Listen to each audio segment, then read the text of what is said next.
बिस्मिल्लाहिर्रहमानिर्रहीम। अस्सलाम वालेकुम।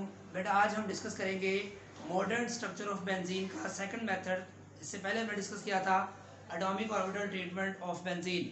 तो आज हम डिस्कस करेंगे रेजोनेंस मेथड। बेटा ये जो स्ट्रक्चर ऑफ बेंजीन का जो टॉपिक है इसका ये फोर्थ लेक्चर है।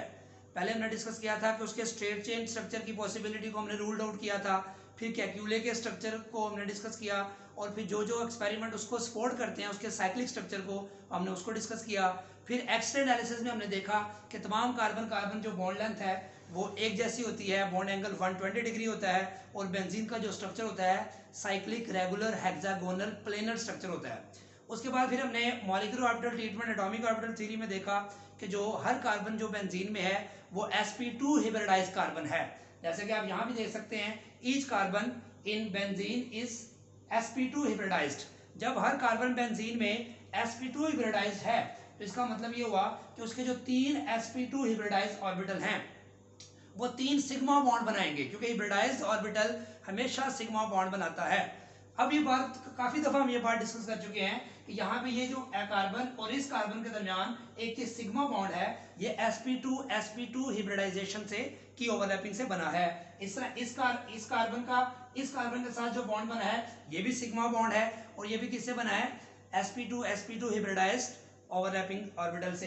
इस तरह यहाँ पे जो कार्बन के पास sp2 तीसरा था वो हाइड्रोजन के साथ सिग्मा बॉन्ड बनाता है, हाइड्रोजन के s ऑर्बिटल के साथ, तो वो ओवरलैपिंग होती है sp2s ऑर्बिटल ओवरलैप होती है। अब ये तीन सिग्मा बॉन्ड पहले भी हम तफसील से डिस्कस कर चुके हैं, अब इस पे हम डिस्कस नहीं करेंगे। एटॉमिक ऑर्बिटल ट्रीटमेंट में हमने बड़ी तफसील से इसको डिस्कस किया है। आज हम सिर्फ डिस्कस करेंगे कि जो अनहिब्रिडाइज्ड sp2 का मतलब है कार्बन की, जब हमने एक्साइटेड स्टेट डिस्कस की थी तो उसमें px py और pz तीनों में एक एक इलेक्ट्रॉन था।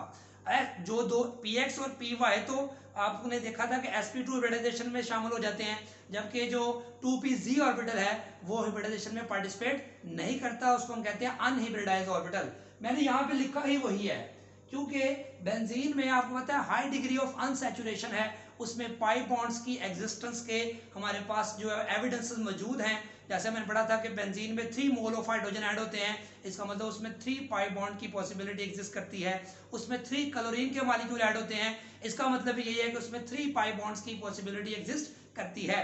तो पाई बॉन्ड की पॉसिबिलिटी के एग्जिस्ट करने का ये मतलब है कि पाई बॉन्ड जो है वो कैसे बनेगा।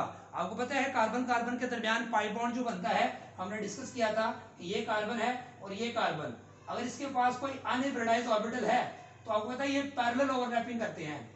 दो किस्म की ओवरलैपिंग होती है, एक लीनियर ओवरलैपिंग जिससे सिग्मा बॉन्ड बनता है, एक पैरेलल ओवरलैपिंग होती है जिससे पाई बॉन्ड बनता है। तो ये पैरेलल ओवरलैपिंग से कार्बन कार्बन के दरमियान जो है वो एक सिंगल बॉन्ड पहले से बना होगा और ये पाई बॉन्ड बन जाता है। इस पाई बॉन्ड को हमने क्या कहा था कि ये जो पाई बॉन्ड है ये फिक्स है, लोकलाइज्ड है। ये पाई इलेक्ट्रॉन पेयर इन दोनों कार्बन के पास रहता है, ये कहीं और मूवमेंट नहीं करता। वो पाई इलेक्ट्रॉन्स जो एक जगह पे फिक्स हो जाएं उसको हम बोलते हैं लोकलाइज्ड पाई इलेक्ट्रॉन्स, और वो पाई इलेक्ट्रॉन जिसमें मूवमेंट हो रही हो उसको हम क्या बोलेंगे, डीलोकलाइज्ड पाई इलेक्ट्रॉन। ये कंसेप्ट हमने पिछले लेक्चर में भी डिस्कस किया था।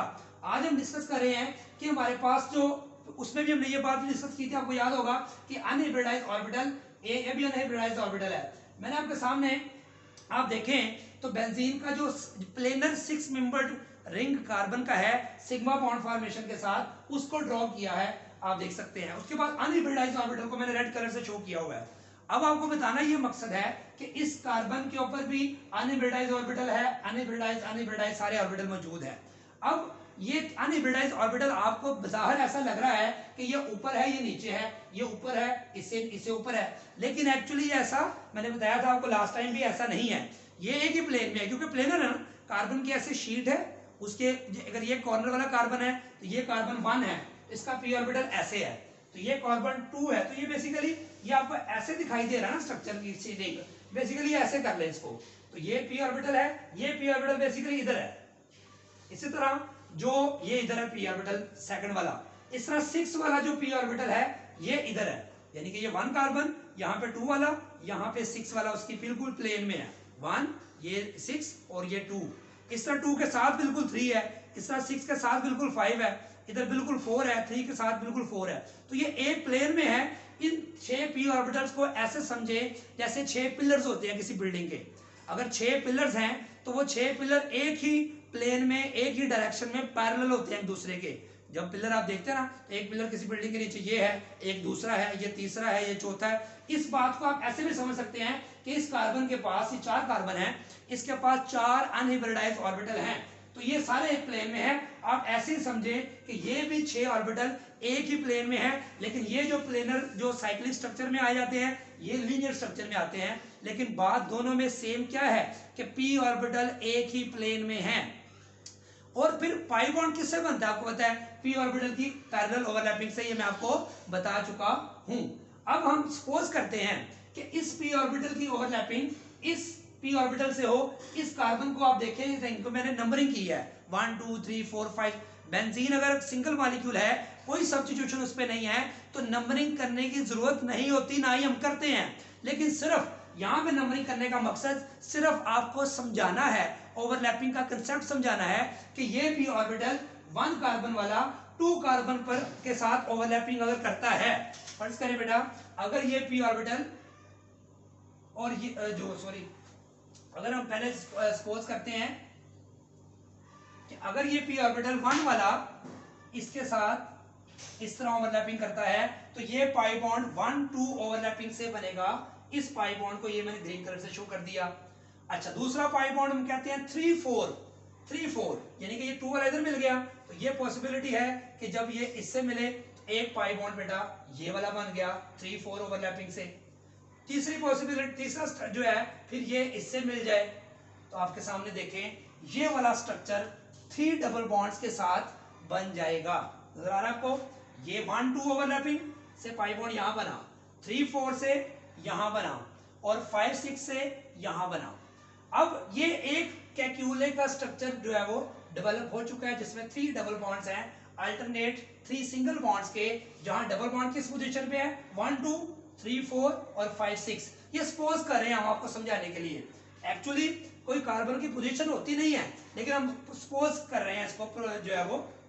अच्छा, अब हमने कहा कि इस 1 ने इस 2 के साथ ओवरलैपिंग की, तो मैंने अभी आपको बताया अगर ये 1 है तो ये 2 अगर इसके करीब है, इतना करीब है, 1.397 एंगस्ट्रॉम डिस्टेंस पे है, ये हम पढ़ चुके हैं। इस कार्बन के p ऑर्बिटल के साथ भी 6 कार्बन के साथ भी बेटा इसका इतना ही डिस्टेंस है। तो इसका मतलब ये हुआ कि अगर इसने इधर ओवरलैपिंग की है 1 2 ने, तो ये 1 जो हमारे पास दूसरा जो स्ट्रक्चर हो सकता है वो ये जैसे इसने इसके साथ ओवरलैपिंग की है, तो हमारे पास ये जो है 1 6 के साथ भी कर सकता है। फिर ये 2 ने इधर की है, तो ये 2 वाला इधर वाले के साथ क्यों नहीं कर सकता? तो हम कहते हैं क्योंकि सारों का डिस्टेंस इक्वल है। जैसे यहाँ 1 ने 2 के साथ की है, तो 1 6 के साथ भी तो कर सकता है ना। इस तरह 6 ने 5 के साथ की है, तो 5 वाला 4 के साथ भी कर सकता है, 2 वाला 3 के साथ भी कर सकता है। तो अगर इन पॉसिबिलिटीज को देखें, अब ये मैंने पहले बता दी है क्योंकि ये हम आपको समझ आ चुकी है बात कि एक स्ट्रक्चर हम बना चुके हैं। ये क्या है? पॉसिबिलिटी है, ये पॉसिबिलिटी है, रेजोनेंस पॉसिबिलिटीज को कहते हैं। देखिए जरा, अब मैंने क्या कहा, 1 6 से करे, अब ये इससे करे अगर, और ये 2 3 से करे, और 5 4 से करे, इसका भी डिस्टेंस चूंकि इक्वल है, तो सारी पॉसिबिलिटीज एग्जिस्ट कर सकती हैं। जैसे मैं ये कहूं कि ये वाला p ऑर्बिटल इस p ऑर्बिटल से ओवरलैपिंग करे, तो यहां पे पाई बॉन्ड बन जाएगा। अगर मैं कहता हूं ये वाला इससे ओवरलैपिंग करे, तो यहां पे पाई बॉन्ड बन जाएगा। ठीक है, लेकिन मैं कहता हूं कि नहीं, ये वाला चूंकि इधर और इधर दोनों से इक्वल डिस्टेंस पर है, इसका मतलब है अगर ये दोनों ओवरलैपिंग करें तो पाई बॉन्ड तो फिर यहां बनेगा, और ये वाले p orbital as it is इसके पास ही रहेंगे। इसका मतलब हुआ कि इस स्ट्रक्चर में पाई बॉन्ड, ये स्ट्रक्चर है किसका बेटा? 1 3 ब्यूटाडाइन। तो 1 3 ब्यूटाडाइन का ये जो स्ट्रक्चर हम लिखते हैं, ये इसका एक स्ट्रक्चर है, ये भी उसका स्ट्रक्चर होता है, लेकिन हम उसकी चूंकि इसकी कंट्रीब्यूशन ज्यादा होती है, ये जो है असल 1 3 ब्यूटाडाइन के करीब ज्यादा लगता है, इसलिए इसको हम ज्यादा लिखते हैं, इसको हम ज्यादा कंसिडर नहीं करते। हालांकि ये भी उसका स्ट्रक्चर है, ये भी उसका स्ट्रक्चर है। क्यों? कि ये भी पॉसिबिलिटी दुरुस्त है और ये भी पॉसिबिलिटी दुरुस्त है, लेकिन कौन सी ज्यादा करीब है असल स्ट्रक्चर के, उसको फिर हम ज्यादा वैल्यू देते हैं, उसको हम कहते हैं मेजर कंट्रीब्यूटर। जो 1 3 ब्यूटाडाइन है, 1 3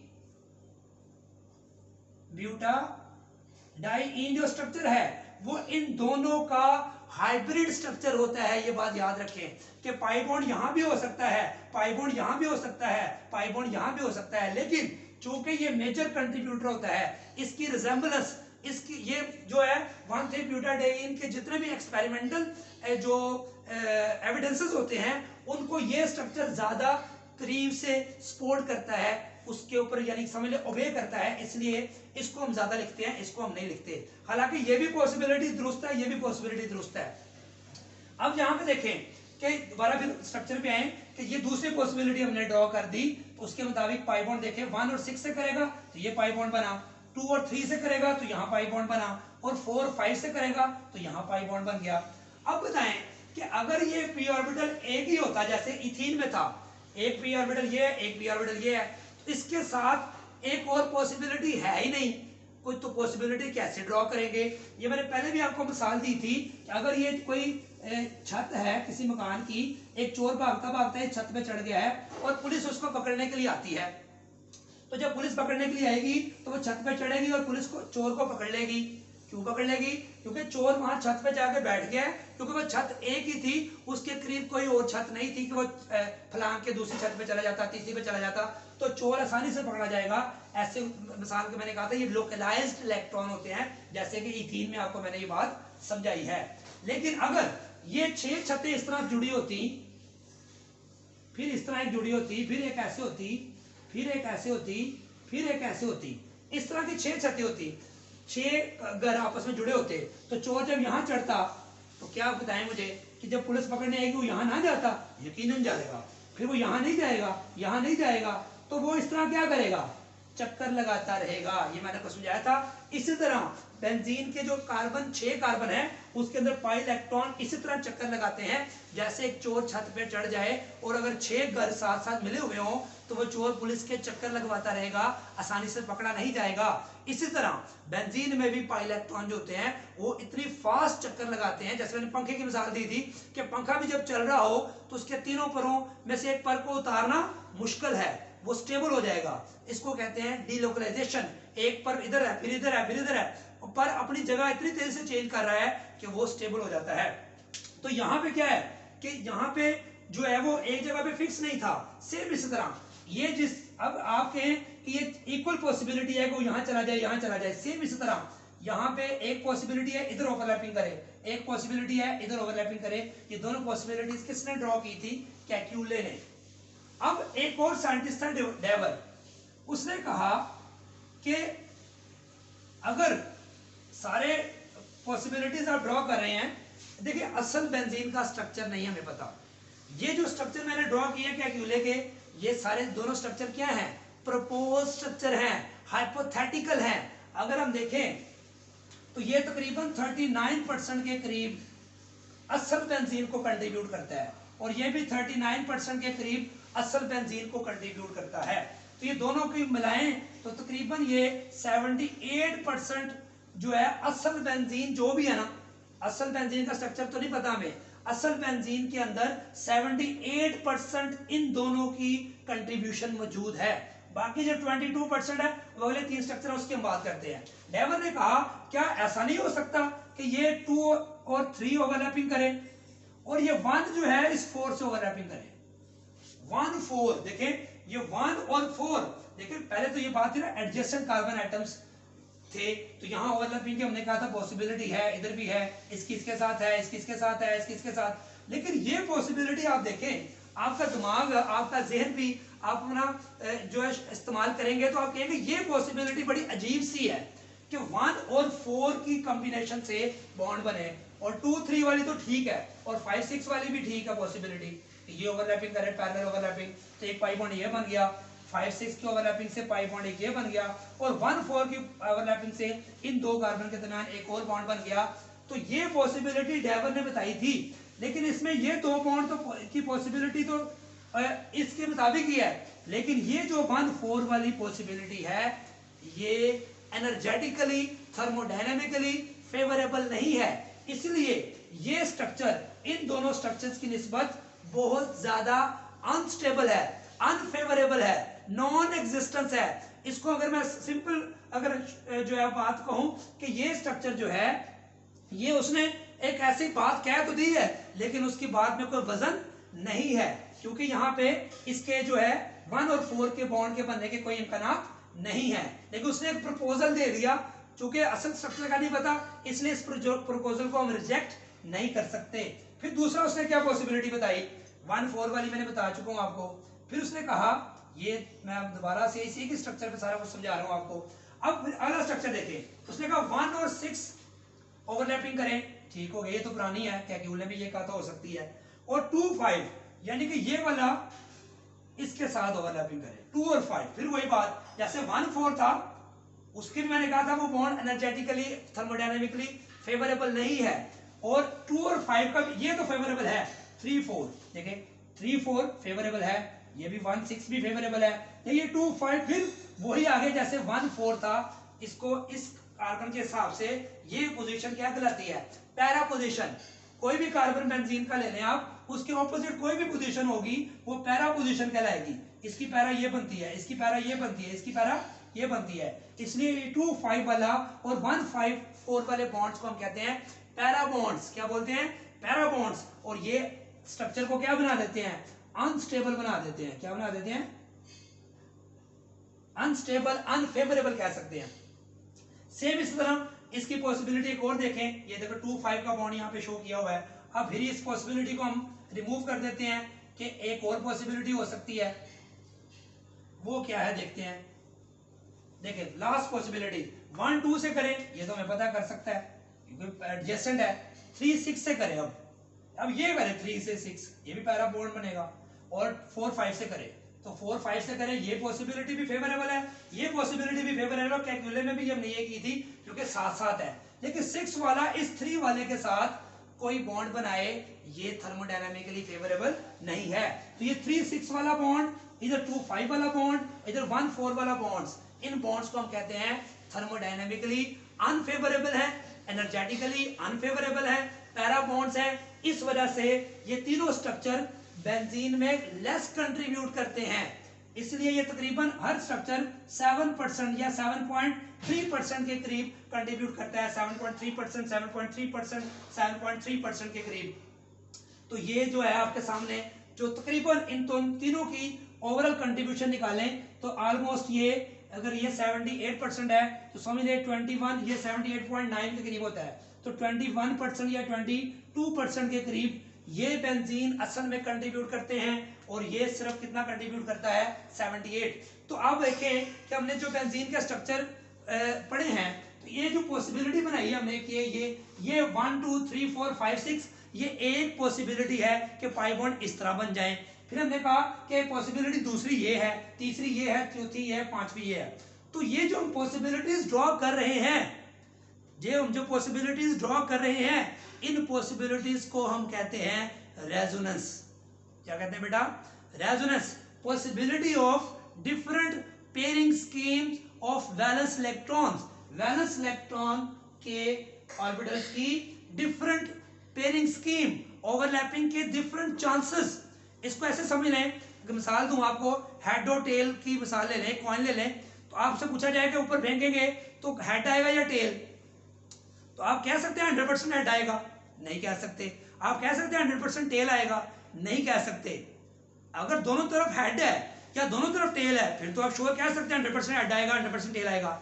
लेकिन हेड या टेल, हेड या टेल, 50 आप कहेंगे 50% चांस है कि हेड आएगा, 50% चांस है कि टेल आएगा। क्यों कहा आपने ये 50% 50? क्यों, पॉसिबिलिटीज दो हैं। इसका मतलब है यहां ये इधर ओवरलैपिंग कर सकता है तो ये एक पॉसिबिलिटी है, इधर भी कर सकता है तो ये दूसरी पॉसिबिलिटी है, ये वाला इसके साथ कर सकता है, ये तीसरी। इसका मतलब है ये सारी हमने जो पॉसिबिलिटी, जिस तरह इसका बताया मैंने, ये इसके साथ करे तो ये बॉन्ड बनेगा, इसके साथ करे तो यहां बनेगा, ये एक पॉसिबिलिटी है। दूसरी, ये इसके साथ मिले तो एक पाई बॉन्ड यहां बन जाए और इनका ओवरलैपिंग हो ही ना, तो ये दूसरी पॉसिबिलिटी है। तो इसका मतलब ये हुआ कि हम, लेकिन जब अगर ये वाली मिसाल क्या है कि ये हमेशा इसी से ओवरलैपिंग करेगा। क्यों, मैंने बताया कि अगर आपके पास कॉइन है उसमें दोनों तरफ हेड है, दोनों तरफ हेड है, तो ऊपर फेंकेंगे तो आप कहेंगे 100% हेड ही आएगा। क्यों 100% हेड आएगा, इसलिए कि उसमें दोनों तरफ जो हेड है उसकी दूसरी पॉसिबिलिटी नहीं है। इसी तरह आप लूडो खेलते हैं, लूडो का जो दाना होता है, डाइस कहते हैं उसको, जो भी है, उसको ऊपर 6 नंबर्स होते हैं, 1 2 3 4 5 6। अगर आपसे कहा जाए इसको फेंके तो क्या आएगा?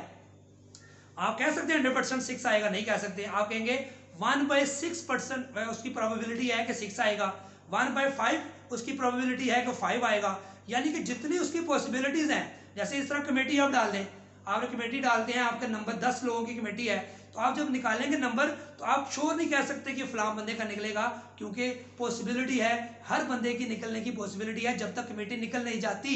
इसी तरह असल बेंजीन का स्ट्रक्चर हमें नहीं पता, इसलिए हम कहते हैं ये पॉसिबिलिटी भी हो सकती है, ये पॉसिबिलिटी भी हो सकती है, ये इससे भी मिल सकता है, ये इससे भी मिल सकता है, ये इससे भी मिल सकता है। तो असल स्ट्रक्चर फिर क्या होगा? हम कहेंगे इन तमाम पॉसिबिलिटीज को इकट्ठा कर लो, मर्ज कर लो, इनका हाइब्रिड ले लो, तो असल स्ट्रक्चर बन जाएगा। तो अगर मैं आपसे पूछूं कि बेंजीन का स्ट्रक्चर क्या है, आप कहेंगे सर असल स्ट्रक्चर तो नहीं पता, लेकिन जितनी एक्सपेरिमेंटल एविडेंस और थ्योरेटिकल एनालिसिस हमारे पास मौजूद है, उसके मुताबिक benzene is resonance hybrid of 2 Kekule and 3 Dewar structures. क्या कहेंगे आप? असल बेंजीन का स्ट्रक्चर क्या है? आप कहेंगे असल बेंजीन का स्ट्रक्चर रेजोनेंस हाइब्रिड है। रेजोनेंस हाइब्रिड है किसका? कैक्यूले के 2 स्ट्रक्चर्स की 80% के करीब परसेंटेज, और इसके तीनों की मिलाकर तकरीबन 20%, मान लिया 22% के करीब। इन पांचों को मिलाओ तो 80% दिस प्लस 20% दिस, तो क्या बना? 100% बेंजीन। चूंकि ये मेजर कंट्रीब्यूटर है, इन देखो असल बेंजीन 100% है, उसमें 40% 39% ये कंट्रीब्यूट करता है, 39% ये करता है, 7% ये, 7% ये, 7% ये, तो ये सारे क्या कहलाएंगे? Contributing structures. क्या कहलाएंगे? कंट्री। जिस तरह ये 2 स्ट्रक्चर मैंने बनाए 1,3-ब्यूटाडाइन के, तो असल स्ट्रक्चर का नहीं पता हमें। असल स्ट्रक्चर में ये मेजर कंट्रीब्यूट करता है, सपोज 70%, और ये सपोज कर ले 30%, तो एक मेजर है और एक माइनर। तो असल 1,3-ब्यूटाडाइन रेजोनेंस हाइब्रिड होगा इन दोनों स्ट्रक्चर्स का। तो ये बात क्लियर हो गई कि जो असल बेंजीन है, इसमें चूंकि ये मेजर कंट्रीब्यूटर ये है, इसलिए जब भी हम रिएक्शंस की बात करते हैं, हम कैक्यूले के 2 स्ट्रक्चर्स को ड्रॉ करते हैं, या इस स्ट्रक्चर को ड्रॉ करते हैं या इसको करते हैं, तो ये मेजरली कंट्रीब्यूट करता है बेंजीन के साथ। ये थर्मोडायनामिकली स्टेबल बॉन्ड्स नहीं है इसमें, 2-1-4, इसमें 3-6 और 2-5। एक तो ये रेजोनेंस का कंसेप्ट क्या है? पॉसिबिलिटीज है। जब पाई बॉन्ड एक जगह से एक जगह बन रहा है और दूसरी जगह बनने के चांस भी हों, तो फिर आप कहें कि सिर्फ इधर ही बॉन्ड बनेगा, ये बात गलत होगी। जिस तरह हेड भी आ सकता है और टेल भी आ सकता है, तो आपसे पूछा जाए क्या आएगा आने से पहले, टॉस करने से पहले, तो आप श्योर 100% नहीं कह सकते कि ये हमेशा हेड ही आएगा या हमेशा टेल ही आएगा। ये कब हो सकता है? जब दोनों तरफ हेड हो, जिस तरह यहाँ एक ही पॉसिबिलिटी है तो एक ही पाई बॉन्ड बनेगा, लेकिन अगर पॉसिबिलिटीज एक से ज्यादा हैं, एक तो उसको हमने हर पॉसिबिलिटी को ड्रॉ करेंगे, तो ये भी एक स्ट्रक्चर बनेगा, ये भी पॉसिबिलिटी है, ये भी, ये भी, ये भी। चूंकि पाई बॉन्ड की पॉसिबिलिटी सारी इसमें ड्रॉ करके देखेंगे कि असल स्ट्रक्चर क्या हो सकता है। तो ये जो हम कैक्यूलर स्ट्रक्चर को हम देखते हैं कि ये दोनों स्ट्रक्चर्स को हम नॉर्मली यूज करते हैं रिएक्शंस में। अगली बात जो मोस्ट इंपॉर्टेंट है कि हमने एक्सेल एनालिसिस किया था, आपको याद होगा। एक्सेल एनालिसिस में हमने पढ़ा था कि हर कार्बन कार्बन जो बॉन्ड लेंथ है बेंजीन में, वो कितनी है? 1.397 एंगस्ट्रॉम। अगर हम देखें तो कार्बन कार्बन बॉन्ड लेंथ कितनी है? 1.54। अगर अल्केन्स की बात करें, अल्केन्स में कितनी है? 1.34 एंगस्ट्रॉम। और अगर हम कार्बन ट्रिपल बॉन्ड कार्बन की बात करें तो बॉन्ड लेंथ कितनी है? 1.20 एंगस्ट्रॉम। लेकिन बेंजीन में कितनी है? ना ये सिंगल, अब देखिए इसमें एक सिंगल बॉन्ड है, डबल बॉन्ड है। अगर हम कैक्यूले के स्ट्रक्चर को मान लें, क्योंकि ये मेजर कंट्रीब्यूटर है, अगर सिंगल और डबल माने तो इसकी एक बॉन्ड लेंथ आनी चाहिए 1.54, ये वाली बॉन्ड लेंथ आनी चाहिए 1.54 आनी चाहिए, ठीक हो गया। और ये वाली बॉन्ड लेंथ आनी चाहिए इसकी 1.34, ये आनी चाहिए ना। लेकिन एक्सरे कहता है कि इसकी बॉन्ड लेंथ 1.39 है, ना 1.54 है ना 1.34 है, बल्कि इन दोनों के दरमियान है, इन बिटवीन। देखिए 1.39 ऑलमोस्ट 1.34 और 1.54 के हम इन बिटवीन तस्वर करते हैं। इससे बेटा ये पता चला कि कार्बन कार्बन तमाम बॉन्ड एक जैसे हैं। अब एक जैसे का बेटा क्या मतलब होगा? एक जैसे का मतलब क्या होगा बताएं जरा। कि अगर हम कहें कि सारे बॉन्ड एक जैसे हैं, तो एक जैसे का मतलब या तो डबल होने चाहिए या सारे सिंगल होने चाहिए। लेकिन बॉन्ड लेंथ अगर इसके बराबर होती है तो हम कहते हैं सारे सिंगल है, अगर इसके बराबर होती है तो हम कहते हैं सारे डबल है। लेकिन बॉन्ड लेंथ जो है वो क्या है, ये देखें ये स्ट्रक्चर है। अब यहां पे आधा पाई बॉन्ड है, इधर भी आधा पाई बॉन्ड है, इधर भी आधा पाई बॉन्ड है। ये पाई बॉन्ड जो यहां पे कैलकुलेटर ने फिक्स कर दिया है, इसको कहते हैं आधा इधर है आधा इधर है, आधा इधर आधा इधर। जब हम ऐसा लिखेंगे आधा पाई बॉन्ड उधर है आधा पाई बॉन्ड उधर है, फिर हमारी ये बात सही साबित होगी कि हर बॉन्ड कार्बन कार्बन ये 1.5 बॉन्ड है, 1.5 1.5 1.5 1.5 1.5 कैलकुलेटर के मुताबिक एक डबल एक सिंगल, एक डबल सिंगल। तो इसमें भी कहा गया कि कार्बन कार्बन कोई भी बॉन्ड एग्जैक्ट सिंगल बॉन्ड नहीं है, कोई भी बॉन्ड एग्जैक्ट डबल बॉन्ड नहीं है, बल्कि क्या है 1.5 1.5। तो ये पाई जो बॉन्ड है आधा इधर आधा इधर, इसको हम कैसे भी लिखते हैं लेटेस्ट, इसको बेटा हम इस तरह सर्कल बना के लिख देते हैं। जैसा कि आप यहां देख सकते हैं कि ये जो पाई इलेक्ट्रॉन चूंकि एक जगह पे फिक्स ही नहीं है, ये मैंने बताया था पहले भी कि जैसे चोर यहाँ पे घूमता रहता है, पुलिस को चक्कर लगवाता रहता है, जैसा पंखा घूमता रहता है, इसी तरह ये पाई इलेक्ट्रॉन जो होते हैं 6 पाई इलेक्ट्रॉन्स, ये 6 पाई इलेक्ट्रॉन्स क्या करते हैं, ये पूरे रिंग के अंदर पूरे रिंग के ऊपर क्या करते हैं, डीलोकलाइज होते हैं, उसके चक्कर काटते रहते हैं, इसको बोलते हैं एक्सटेंसिव डीलोकलाइजेशन। ये 6 पाई इलेक्ट्रॉन्स कह सकते हैं कि 6 पाई इलेक्ट्रॉन्स बेंजीन रिंग में एक्सटेंसिव डीलोकलाइजेशन शो करते हैं। इसमें आप ये नहीं कह सकते कि बेंजीन में 3 पाई बॉन्ड्स हैं, क्योंकि 3 पाई बॉन्ड इसने कहा है कि हैं, इसने कहा है, एक्सपेरिमेंटल एविडेंस इसको जो 3 पाई बॉन्ड्स को जो है इस सेंस में जो है वो प्रूव नहीं करता कि वो फिक्स है अपनी जगह पे, बल्कि वो 6 पाई इलेक्ट्रॉन्स डीलोकलाइज्ड हैं, क्योंकि बॉन्ड लेंथ ये बताती है कि वो डबल और सिंगल के दरमियान है। तो रेजोनेंस कंसेप्ट हमने सीखा, कैक्यूले के 2 स्ट्रक्चर मेजर कंट्रीब्यूटर हैं, ये हम ज्यादा लिखते हैं, और जो नेट रिजल्ट जो हमारा आता है कि हम जब सिंपल बेंजीन लिख रहे हो, रिएक्शन ना लिख रहे हो, तो हम उसके अंदर सर्कल ड्रॉ कर देते हैं।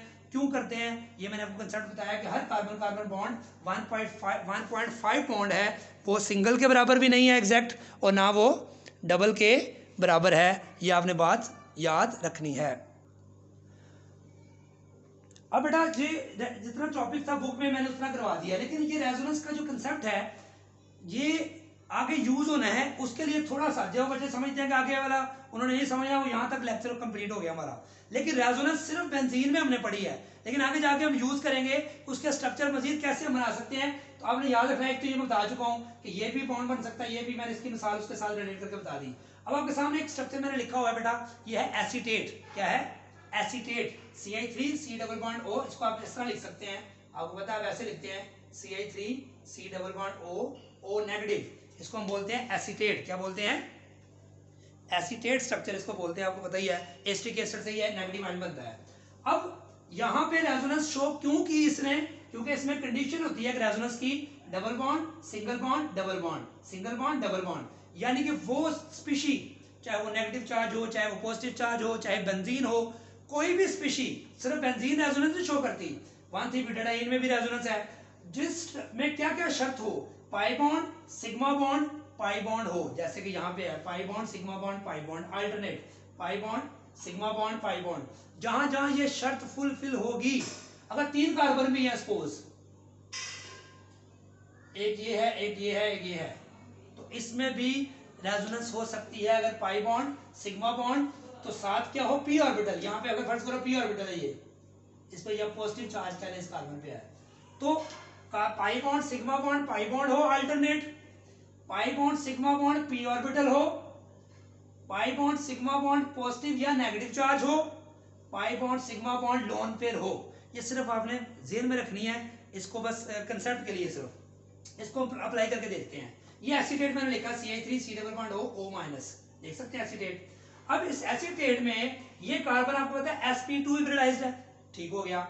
अब ये पाई बॉन्ड है, ये पाई बॉन्ड है, ये सिग्मा बॉन्ड है, सिग्मा बॉन्ड है, और ये नेगेटिव चार्ज पाई बॉन्ड सिग्मा बॉन्ड और साथ ही क्या है नेगेटिव चार्ज। जब जब ये कंडीशन फुलफिल होगी, पाई बॉन्ड सिग्मा बॉन्ड अगले एटम पे नेगेटिव चार्ज, पाई बॉन्ड सिग्मा बॉन्ड अगले एटम पे पॉजिटिव चार्ज, अगर ये हो तो याद रखें उसमें रेजोनेंस होगी। अब वो रेजोनेंस होने का मतलब क्या है कि उसमें पाई बॉन्ड एक से ज्यादा जगह बन सकता है। जब जब हम ये कहें कि रेजोनेंस है यहाँ पे, तो उसका क्या मतलब है, पाई बॉन्ड एक जगह पे फिक्स नहीं होगा, वो पाई बॉन्ड एक से ज्यादा जगह पे बन सकता है। जैसे यहाँ रेजोनेंस थी तो हमने कहा पाई बॉन्ड यहाँ भी हो सकता है, फिर हमने कहा यहाँ भी हो सकता है ये वाला, फिर हमने कहा इधर भी बन सकता है। तो ये क्या थी, पॉसिबिलिटीज। हमने कहा रेजोनेंस है, क्या मतलब, पाई बॉन्ड यहाँ भी बन सकता है, यहाँ भी बन सकता है, यहाँ भी बन सकता है। तो पाई बॉन्ड एक जगह पे फिक्स नहीं होगा, वो डीलोकलाइज्ड होगा। इस सिस्टम को हम कहते हैं कॉन्जुगेटेड सिस्टम, जिसमें पाई bond sigma bond pi bond हो, कॉन्जुगेटेड सिस्टम कहलाता है। Pi bond sigma bond p orbital हो, कॉन्जुगेटेड सिस्टम कहलाता है। Pi bond sigma bond positive या नेगेटिव चार्ज हो, कॉन्जुगेटेड सिस्टम कहलाता है। Pi bond sigma bond lone pair भी हो, तब भी वो कॉन्जुगेटेड सिस्टम कहलाता है। उनमें पॉसिबिलिटी एक से कॉन्जुगेट, जहां कॉन्जुगेशन होगी, जहां रेजोनेंस होगी, तो रेजोनेंस का क्या मतलब है, उनके पी ऑर्बिटल एक ही प्लेन में भी हैं और एक दूसरे से इक्वल डिस्टेंस पे भी हैं और एक से ज्यादा जगह पे पाई बॉन्ड बन सकता है। इसको ऐसे समझे आप, ये Si3C के साथ ये कार्बन sp2 हाइब्रिडाइज्ड है, इसका कार्बन ये और ये सिग्मा बॉन्ड मैंने बना दिया है, पाई बॉन्ड मैं कहता हूं अभी बनना है। जब हमने रेजोनेंस शो करनी होती है तो हम पी ऑर्बिटल शो करते हैं ताकि हम बता सकें कि पाई बॉन्ड कैसे एक से ज्यादा जगह बन सकता है। इस कार्बन ने अगर यहां पे ओवरलैपिंग की तो ये पाई बॉन्ड बन गया, तो इसके ऊपर negative charge as it is रहेगा। जैसे मैंने कहा कि ये ओवरलैपिंग करेंगे तो ये इनके पास जो इलेक्ट्रॉन है वो उनके पास ही रहेंगे, वो पार्टिसिपेट ही नहीं करेंगे। अब इसने इसके साथ ओवरलैपिंग की तो ये स्ट्रक्चर बन गया जो ऊपर बना हुआ है, ठीक हो गया। लेकिन मैं कहता हूं कि चूंकि ये पी ऑर्बिटल और ये आपको ऊपर नीचे लग रहे हैं ना, मैंने बताया था ये ऊपर नीचे नहीं है, ये ऊपर नीचे लग रहा है लेकिन नहीं है क्योंकि प्लेनर में है। ये तीनों ऐसे हैं, ऐसे 1 2 3 ऐसे, ये दो ऐसे हैं और एक इधर है। तो क्योंकि ये प्लेन में है, प्लेन का मतलब जितना डिस्टेंस इसका उतना है उतना ही इधर भी है। जैसे जितना डिस्टेंस यहाँ इधर था उतना ही इधर था, हमने कहा इधर भी बन सकता है इधर भी बन सकता है। सेम इसका भी हमने ये कहा कि ये जितना ये इससे फासले पे है उतना ही इससे भी उतने ही फासले पे है, तो इधर भी बॉन्ड बन सकता है इधर भी बन सकता है। सेम अगर इसने इसके साथ बनाया तो पाई बॉन्ड यहाँ पे बन जाएगा। लेकिन मैं कहता हूँ नहीं, रेजोनेंस तो इसमें है, इसका मतलब है ये इससे अगर ना करे, अगर ये इससे ओवरलैपिंग नहीं करता तो फिर किससे करेगा, इधर से कर सकता है। मैं कहता हूं इधर किया है इसने। जब ये इधर पाई बॉन्ड बेटा बनाएगा तो फिर पाई बॉन्ड देखिए इधर आ गया, फिर ये नेगेटिव यहां के बजाय वो नेगेटिव यहां शिफ्ट हो गया। आप गौर करें जरा, यानी कि जो ऑर्बिटल ओवरलैपिंग में पार्टिसिपेट कर लेगा उसमें फिर नेगेटिव तो नहीं आ सकता ना, क्योंकि उसकी वैलेंसी पूरी होगी। देखिए इसके कार्बन ऑक्सीजन की 2 वैलेंसी होती है, पूरी है, इधर ऑक्सीजन की 2 वैलेंसी पूरी है। जहां ऑक्सीजन की सिंगल वैलेंसी शो करेंगे उसके ऊपर नेगेटिव चार्ज आएगा। जैसे कि यहाँ पे नेगेटिव इधर भी आ सकता है, इधर भी, ये नेगेटिव इधर भी है, नेगेटिव इधर आ गया इस स्ट्रक्चर में। तो ये दोनों स्ट्रक्चर एसीटेट के कंट्रीब्यूटिंग स्ट्रक्चर हैं, रेजोनेंस स्ट्रक्चर हैं। अगर मैं आपसे कहूं कि इसका रिजल्टेंट हाइब्रिड क्या होगा, अगर मैं इससे आपसे कहूं कि इसका हाइब्रिड बनाए तो आप बेटा ऐसे बनाएंगे, ये दोनों ऑक्सीजन आ गए, दोनों के साथ डबल बॉन्ड नहीं बनाएंगे, आप ऐसे बनाएंगे। क्या मतलब, इस स्ट्रक्चर के मुताबिक पाई बॉन्ड एक तरफ है, इस स्ट्रक्चर के मुताबिक पाई बॉन्ड इस ऑक्सीजन के साथ है। इसका मतलब है 50% ये है, 50% एसीटेट ये है, 50% एसीटेट का ये स्ट्रक्चर है, 50% एसीटेट का ये स्ट्रक्चर है। इस स्ट्रक्चर में एक तरफ पाई बॉन्ड है, इस स्ट्रक्चर में दूसरी तरफ पाई बॉन्ड है। इसका मतलब है जैसे यहां पे हमने कहा था 50% इधर है 50% इधर है, तो हमने पाई बॉन्ड को डिवाइड कर दिया था आधा आधा।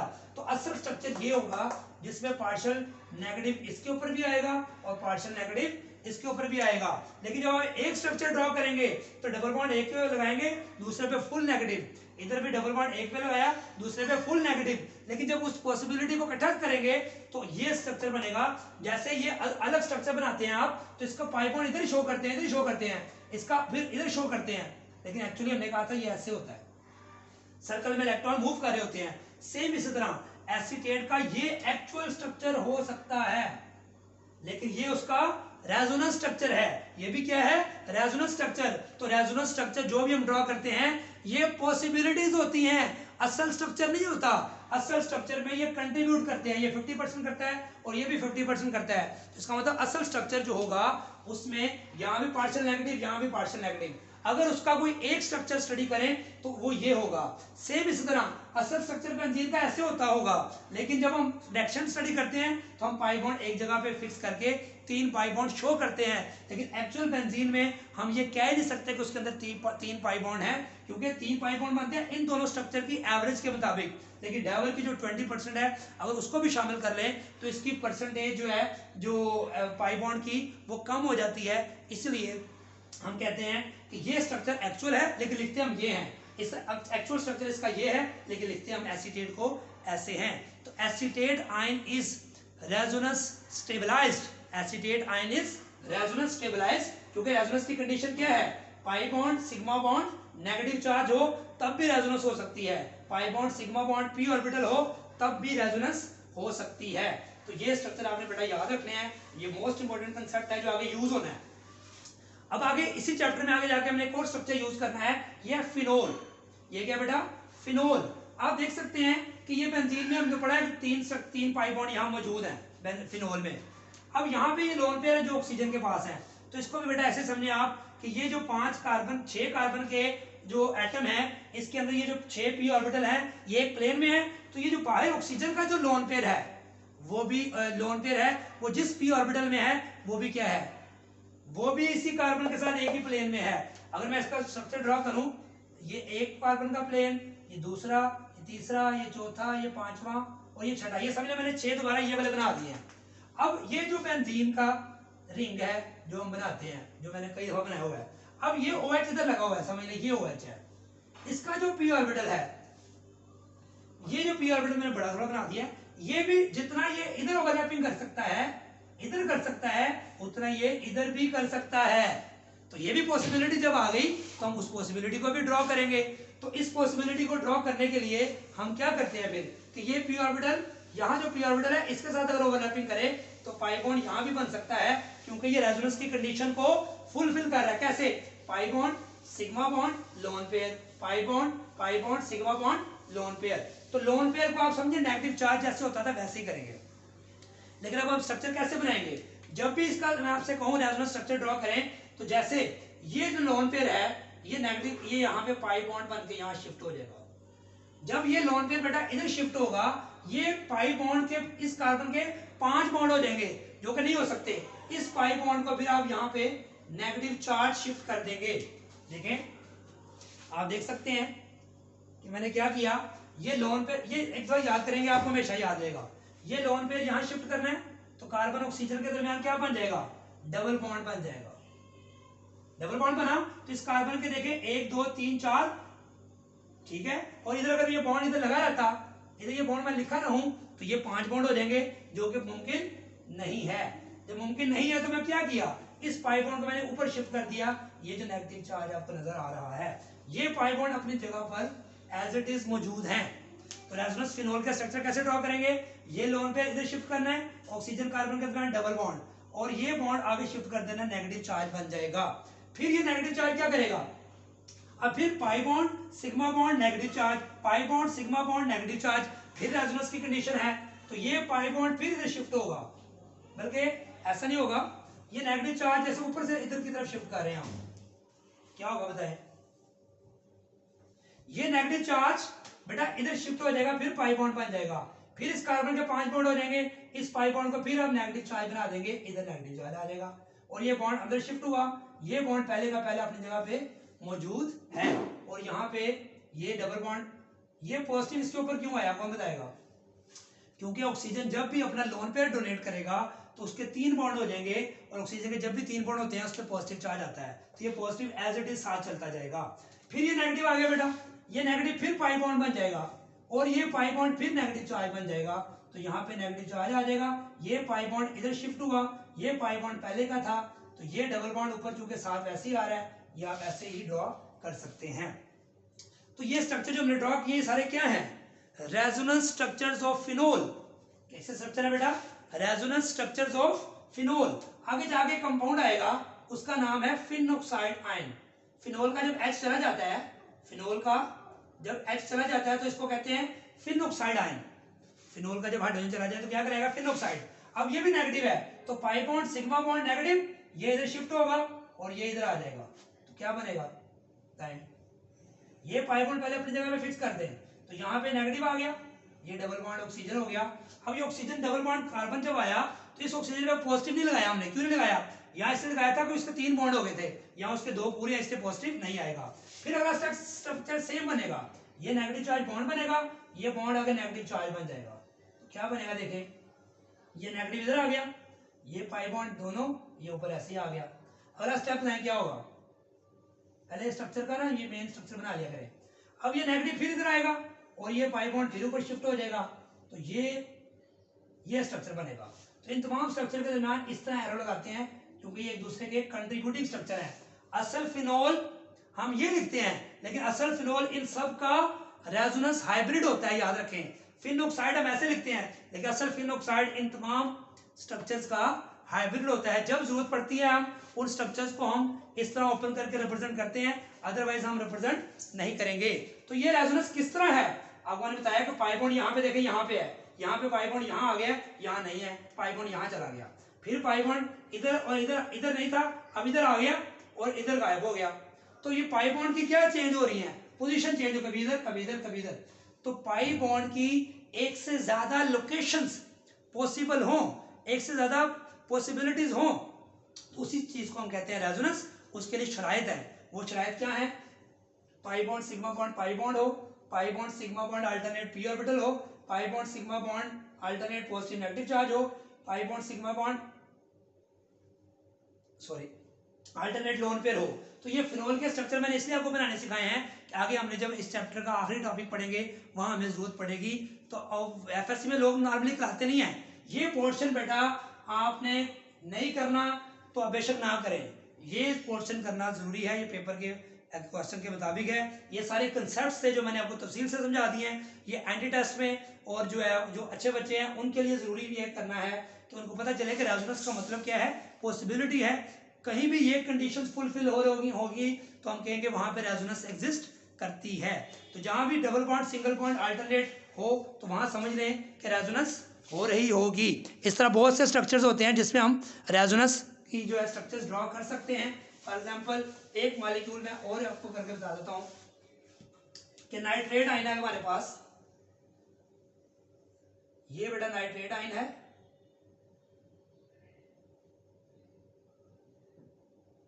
ये पॉजिटिव है, ठीक हो गया, ये O होता है नाइट। इसमें हम देख सकते हैं बेटा, इसको हम इसके स्ट्रक्चर्स कैसे बना सकते हैं। ये बेटा नाइट्रो ग्रुप है, ये बेंजीन के साथ जो लगाते हैं ना आप, ये आप कहते हैं नाइट्रो बेंजीन, इसको भी हम आगे यूज करेंगे।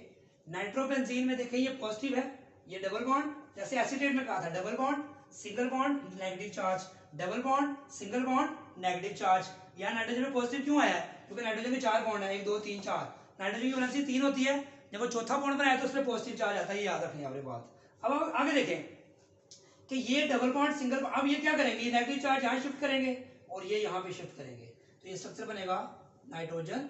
ये डबल की जगह क्या हो गया सिंगल, और ये डबल की जगह, ये सिंगल की जगह डबल हो गया। अब नेगेटिव यहाँ पे शिफ्ट हो गया, पहले नेगेटिव इधर था इस ऑक्सीजन पे, जैसे यहाँ पे एसीटेट में मैंने बताया था नेगेटिव इधर था, फिर नेगेटिव इस कार्बन पे ऑक्सीजन पे आ गया।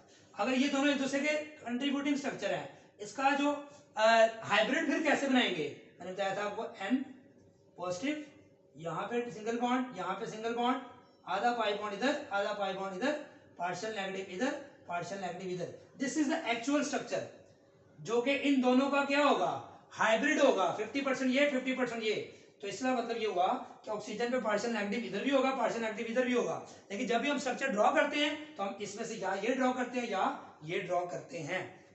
तो ये बेटा हमारा सिंपल सा कंसेप्ट था resonance method, most important concept है। जितनी भी हम एक्टिविटी आगे डिस्कस करेंगे वो सारी इस पे बेस करेगी, रेजोनेंस कंसेप्ट के ऊपर, कि जो है बॉन्ड की शिफ्टिंग कैसे होती है। ये स्ट्रक्चर आपने याद रखने हैं। ये सिंपल था लेकिन ये थोड़ा एडवांस है, ये मैंने एडवांस इसलिए करवाया कि अच्छे बच्चों के लिए ज़रूरत होती है कि वो कंसेप्ट भी क्लियर करें, नहीं तो लोग उसको कहते हैं डायरेक्ट याद कर लें। लेकिन मैंने आपको तफसील से कंसेप्ट समझाया है कि लोन पेयर को आगे शिफ्ट करना है, पाई बॉन्ड को आगे, फिर नेगेटिव चार्ज पाई बॉन्ड बन जाएगा, ये बॉन्ड आगे नेगेटिव चार्ज, फिर ये नेगेटिव चार्ज बॉन्ड बन जाएगा, ये आगे शिफ्ट हो जाएगा। तो ये सारा कंसेप्ट आपने याद रखना है। दुआओं में याद रखें। अगर चैनल को सब्सक्राइब नहीं किया तो सब्सक्राइब करें, अपने फ्रेंड्स में शेयर करें और कमेंट्स ज़रूर दीजिएगा। अल्लाह हाफिज़।